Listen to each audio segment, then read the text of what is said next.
purchased medicine from a regional pharmacy. We have quarantined the doctor who treated this patient, her husband, and her entire staff. This person had entered the Sri Jayawardhanapura hospital the day before yesterday. He had sought medication for a cough, cold, and respiratory difficulty he was suffering. This person had not revealed the true details about his son-in-law. We can see that he had either missed these crucial details or had intentionally hidden the facts from authorities. The patient's son-in-law had gone on a pilgrimage and arrived in the island on the 28th, and it was also revealed that he had gone for the Royal Thomian Big Match. His son-in-law had displayed symptoms of the disease, and then he had begun to display similar symptoms. Afterwards, the PCR test was conducted on samples obtained from him at the Sri Jayawardhanapura hospital, and he tested positive for COVID-19. He was later admitted to the IDH hospital, and a few hours after being hospitalized, he had passed away.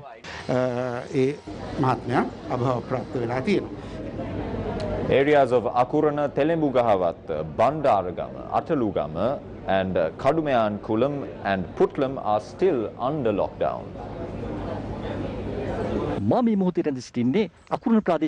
I'm currently at the Kudugala road that falls under the Akurana Divisional Secretariat.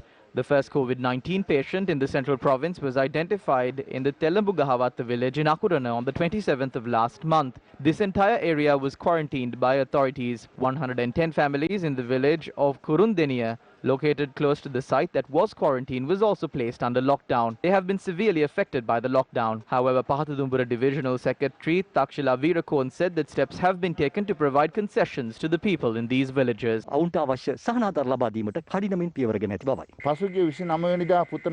A quarantine centre was established in the Putlam Zahira College on the 29th. The quarantine centre, which started off with 67 people, now has 87. A few pharmacies were open today. It was seen that the people came to the city to purchase goods responsibly, wearing face masks. According to our correspondent, measures were taken to provide aid to the people of Atalugama, Bandaragama, Kalutara area today. A centre to distribute essential items has been established in the Aloysius Junction at Atalugama and is under the supervision of Bandaragama Divisional Secretariat. The High Court complex at Hausdorf was disinfected today. The disinfection process was carried out under the supervision of Senior DIG Samarakun Bandara.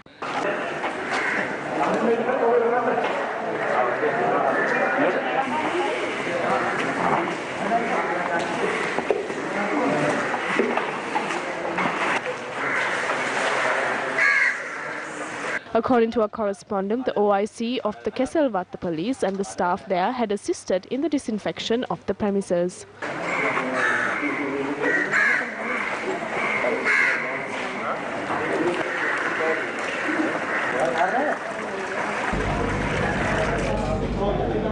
"45 people who have completed their quarantine period have been discharged."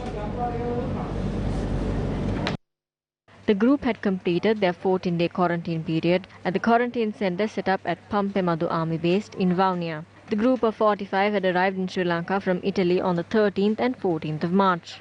They are residents of Polonnaruwa, Kegol, Chilau, Gaul, Gampaha and Kurunegala. According to our correspondent, this is the final group that was quarantined at Pampemadu Army Base in Vaunia.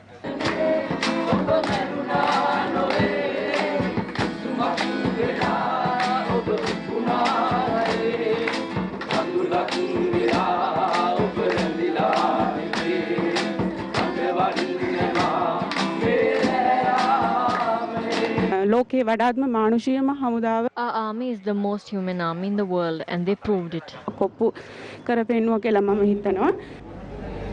As of now, curfew is in effect in all the districts across the island. Curfew is still in effect for the districts of Colombo, Gampaha, Kalutara, Putlam, Kandy and Jaffna until further notice. Curfew in the other 19 districts will be relaxed at 6 a.m. on the 6th of April. With the curfew imposed, transportation from district to district has been completely prohibited except for essential services. The Air Force and the police have taken steps to inspect vehicles by using blockades on the road. According to our correspondent, many have visited pharmacies to buy medicine in Damulla. This is how security was imposed at state and private sector banks. Inspecting vehicles during the curfew was also seen. Our correspondent further noted that half of the shops at the Dambulla dedicated economic centre was shut down today. Our correspondent said that every vehicle travelling in Jayala was inspected by police. All the shops were seen closed in the area. Transport is only permitted for essential services in Galenbindunuvawa. He further noted that the quarantine process in the area was carried out today as well.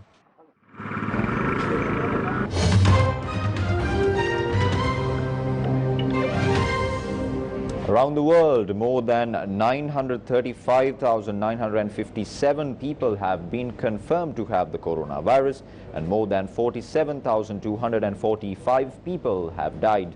Nearly 194,286 have recovered from the deceased. The Israeli health minister and his wife have tested positive for the novel coronavirus. Last month, Israel announced that everyone arriving in the country would have to self-quarantine for 14 days. More than 6,000 people in Israel have been infected and 26 have died. Meanwhile, USA, which is now the epicenter of the virus, has reported more than 5,000 fatalities and more than 200,000 infected patients reported. The worst hit place is New York City, where more than 1,300 fatalities were reported.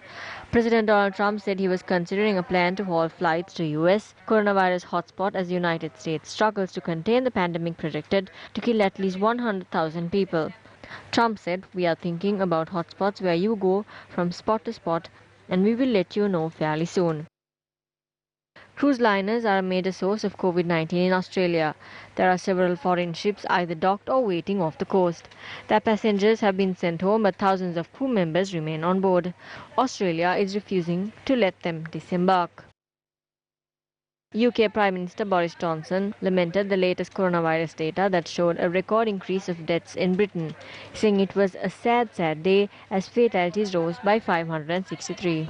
First of all, let's be in no doubt, this has been a sad day. 563 more cases, a record in a single day. Our thoughts go out to the families of the victims, all their friends. India's financial capital Mumbai have confirmed that a 56-year-old man in Darwi slum, which is home to more than 1 million people, have tested positive for COVID-19. Experts have pointed out that while social distancing is crucial, it remains near impossible in heavily congested areas like Darwi slum. Residents here often share overcrowded quarters, and so the choice to stand 2 meters apart isn't a realistic option. Tedros Adhanom Ghebreyesus, the Director General of the World Health Organization, expressed the following views at a press conference today. As we enter the 4th month since the start of the COVID-19 pandemic, I'm deeply concerned about the rapid escalation and global spread of infection. Over the past 5 weeks, we have witnessed a near exponential growth in the number of new cases, reaching almost every country, territory, and area. The number of deaths has more than doubled in the past week.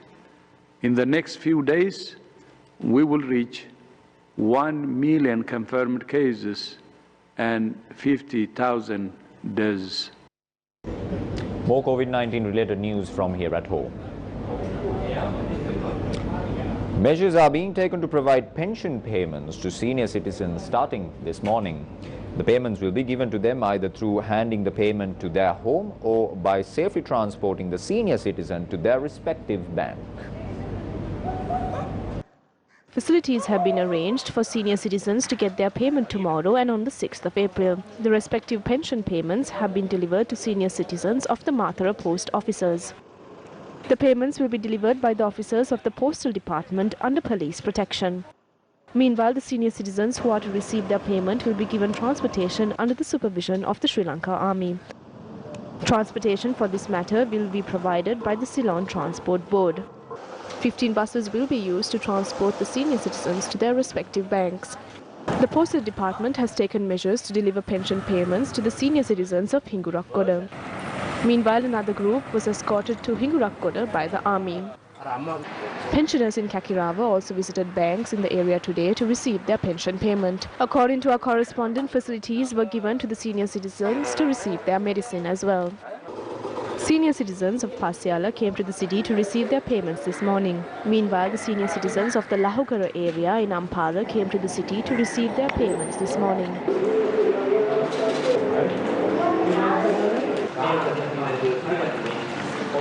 This is how the senior citizens of Gaul had arrived in the city to get their pension payments. The senior citizens of Kurunegala also waited to withdraw their pension payments today. A vehicle was arranged by the Bank of Ceylon for this matter.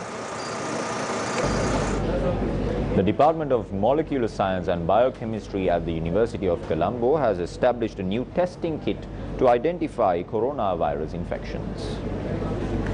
The unit was designed by a team led by Professor Ranil Dasanayaka at the Colombo University. According to the professor, this test kit only costs 1/3 the value of the usual testing unit used to identify corona patients. The current testing kit costs 300,000 rupees and has to be imported to the country.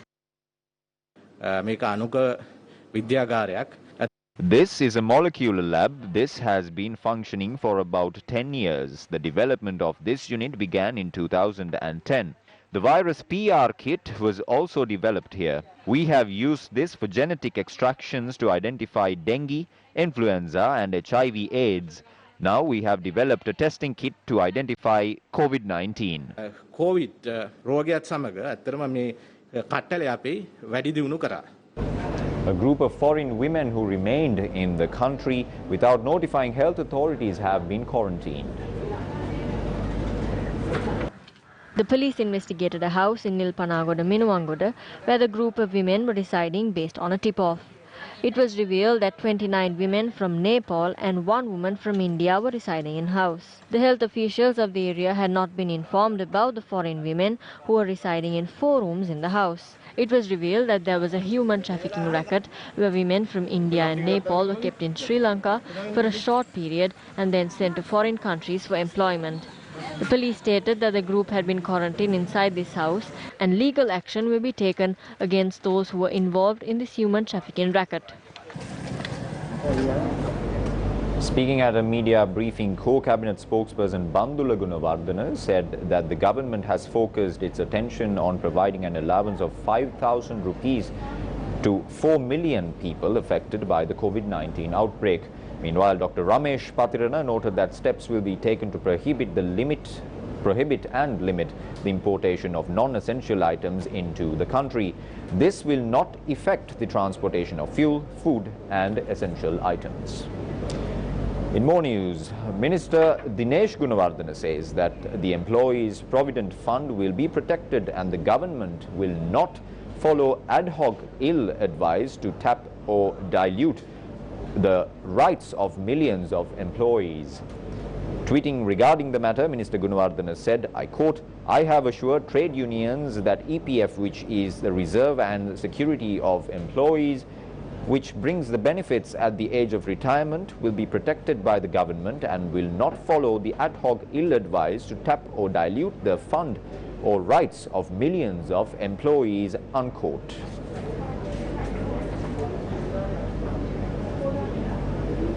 Now, submissions are still being accepted for the art competition done under Gum at the Nagitimu, Sri Lanka. Paintings received from across the island depict their vision of future Sri Lanka. Gum at the Nagitimu, Sri Lanka.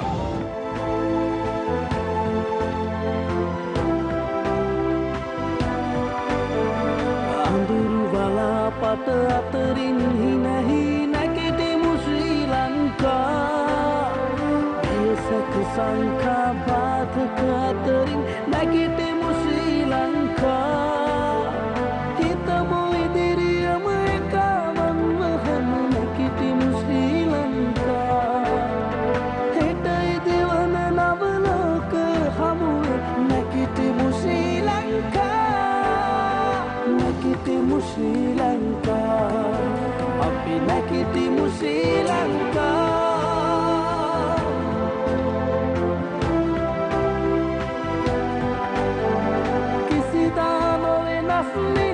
Guna piripun rata Sri Lanka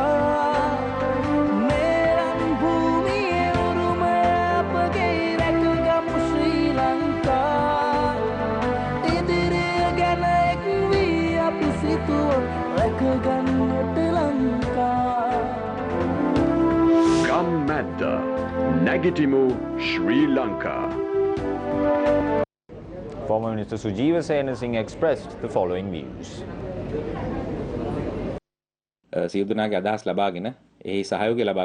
We must call for the support of everyone and do this because we might have to face many economic hardships in the future. Also, there is a limit on the capacity of the country to borrow money as the parliament has been dissolved. The ideas of all leaders should be taken into account to resolve this issue. We can see that there is no plan here. So they first promised the people that a concessionary bag of goods will be provided, but that was not given. After that, they said a sum of money will be provided, and then they said loan premiums will be cut off, but none of that happened. So other than the 5,000 rupees that were given to some of the beneficiaries, the people have not received any concessions. We propose that all groups, including divisional secretaries, governors, ministry secretaries, doctors and other professionals, are consulted, and a plan is drawn on how to face this issue better and the economic challenges that we will have to face as a country in the future. We do not see this happening. කරගන්නේ මේ සම්බන්ධයෙන් සීළු දෙනා එකතුව ඉතාමත් සැලසුම් සහගතව කළමනාකාරණයක් සිදු විය යුතුයි කියන එක තමයි අපේ අදහස. එහෙම සිදුවීමක් අපි දකින්නේ නැහැ.